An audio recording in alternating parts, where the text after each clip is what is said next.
Bumi bergegar, pendekar berseru takkan gentar. Yang benar tegak, yang zalim rebah. Darah perjuangan membakar marah. Dengar pesanku wahai saudara, tanah bertuah bukan untuk yang alpa, yang jujur berkorban, yang hianat menjara.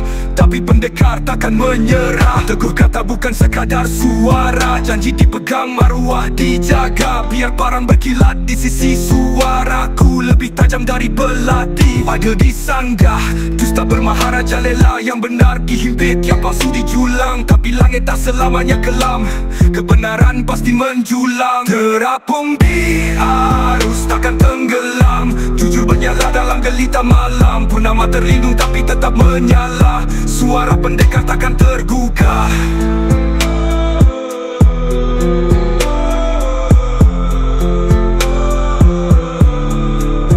Dari ombak buas ke layar robek, pendekar melawan tak akan goyah. Seperti Garuda menerjah badai, langkah kami takkan surut.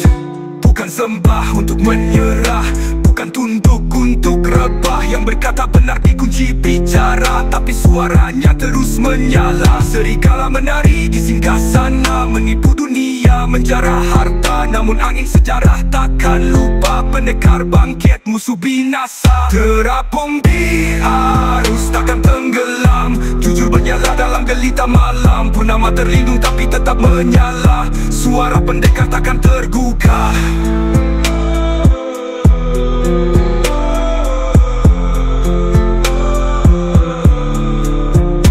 Tangan berparut, hati sekeras wajah, takkan gentar meski dihina. Bila gagal cuba berlaku, Garuda mengaum menembusi awan.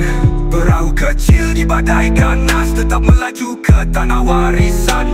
Jangan takut hilang haluan, selagi berjuang pasti menang. Air tenang jangan disangka, dasarnya dalam menyimpan bahaya. Kayu merunduk menanti rebah, yang hak bakal teguh, yang batil musnah. Terapung di arus takkan tenggelam, jujur menyala dalam gelita malam. Purnama terlindung tapi tetap menyala, suara pendekar takkan tergugah.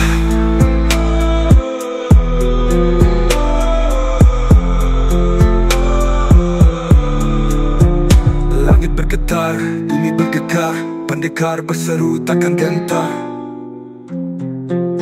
Purnama terlindung tapi tetap menyala, suara pendekar